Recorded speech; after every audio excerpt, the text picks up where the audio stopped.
can a mother-in-law and a wife live in the same household peacefully, or should it always devolve into conflict and divorce, like in this case, or the mother-in-law being kicked out? Now, joining me to have that discussion is Stephen Kigwa, who is a relationship expert. I think even from the story we can tell actually it is very difficult to do so. It is difficult. It's difficult to do. And actually, you see, that's the essence of you as a man leaving your father and mother. Right. To go and begin your own clan and family. So I think it is practically impossible for you to bring in your relatives into your house, and you actually got this woman to come into your house to live with you. So why do you want to bring in your mother? She might as well decide to say, I also want to bring my mother on board. Yeah. It is not, I don't think it is workable, and it should not be the right way to begin a relationship. Okay. Who is on the wrong and who is on the right in this situation? Well, first of all, I wouldn't even want to focus on who is wrong and who is right. I want to focus on what is right. Yes. And you see, as a fully mature human being or person, your marriage relationship should take precedence over everything else, over anyone else. Right. There's a place that no one else but your spouse should be able to come into your heart. Right.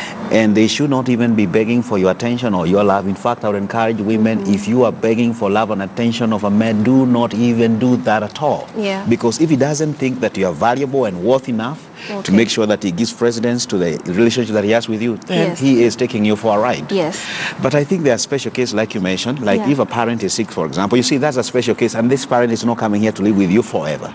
I personally, there was a time my father came into my house because I had to take him to hospital, but he only stayed with me for about 2 or 3 weeks. Yes. But then again, I also had to sit down, talk with my wife, and we agreed that we need to take Papa to hospital. It's easier for him to be here in our house to be able to take care of him. So those are special cases. But where someone comes into the house, mother-in-law, and now takes over, I mean, that's really absurd. Yeah, so what you're saying is that there should be a line. Yes. There should be boundaries. Exactly. So when this situation arises, would you say that the couple should have a conversation about it? Precisely. And what should this conversation look like? Because we don't want to feel like we're ostracizing the mother-in-law, but at the same time, there should be boundaries. So what should that conversation be like? Okay, number one, you see, we actually don't know the real facts behind exactly what it is that made this woman say that, it's either you choose me or your mother-in-law. Right. If you look at, I read the story personally, and I was interested with the facts and the details. Yes. And the details are, for example, this couple, they were just about 4 years in marriage. Yeah, very young. 4 years in marriage is very young. Yeah. And let me tell you, marriage has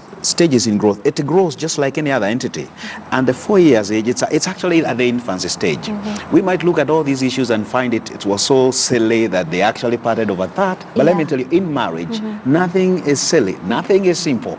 I mean, a toothache means to you much more than something that is killing people out there.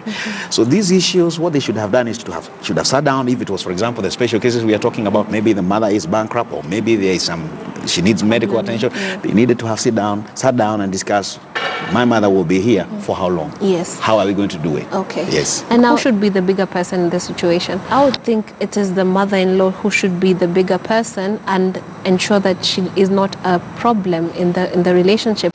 Looking at it from your perspective, as you said, you think the mother-in-law, actually the mother to this man, should actually have been the bigger person. Right. From that perspective, you might as well be right. Because I know there are some mother-in-laws actually and it has nothing to do with the boy not being an individual, having grown individually and grown matured, but they just want to bulldoze their way into their children's lives. So actually they interfere. But I think the person actually who's squarely responsible for whatever happened is the man. If you look at the story, you will see the woman was actually blaming the man for avoiding to resolve the conflict there was between the wife and the mother-in-law.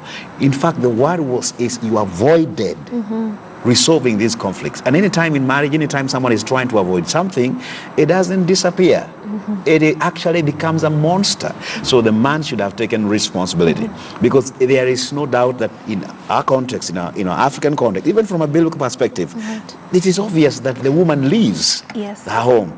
But the Bible talks about the man should leave his father and mother, because it is not obvious. Because a woman is obvious, but a man, it has to be conscious.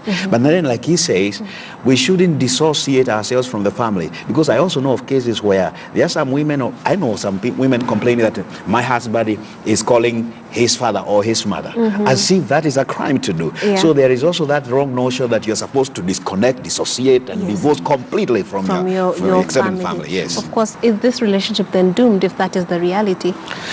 No, let me tell you, it's only only that we are talking about this thing. Of course, when something comes into the media, it looks sensational. Yes. But you see, this is actually not outside of the norm, what's happening in the society. And like I mentioned when I began, it's a very young relationship. True. And it would happen the same way even if the relationship was 8 years, because now as a relationship evolves and grows and develops, now the challenges also become different. This lady might as well have told the husband at some point in their life, it's either you choose your job or me. It is the same question. It's only that it shifts based on where the relationship. So it is not anything outside the norm. It is the relationship grows, and as people, fortunately, as people grow, if they're evolving as human beings, because your relationship is only as good as you are emotionally, people have learned how to resolve the challenges, the difficulties. They have been able to put structures in their relationship to be able to solve challenges when they come. Yes. So moving forward, when couples are facing, what would be the ideal solution? Just shortly before we go on a break. I would say it in one word: talk.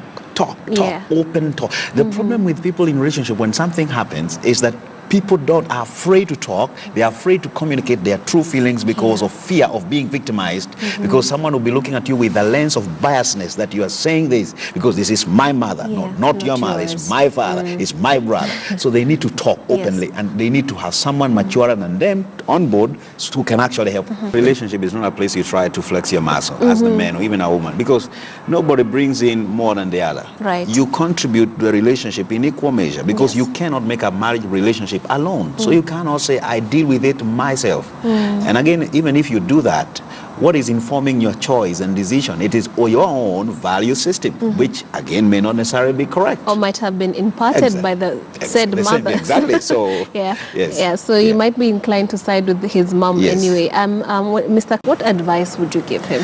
First of all, I would want him to know that actually his marriage was not destroyed. He destroyed it himself. Right. He failed in giving leadership in terms of telling his mother, Mom, look, I love you, but I also love my wife, and I love my wife more. I think he failed, and if he's going to get married, in fact, I would advise that he actually reconsiders, now that they already have children with this lady, 2 children, maybe like Moffat says, but it can even be salvaged before he even thinks of going out there getting someone else. But he needs to grow. Marriage is not for babies. It is for a man and woman. It doesn't say a boy and a girl shall leave their father. It talks about a man and a woman. Thank you very much, Mr.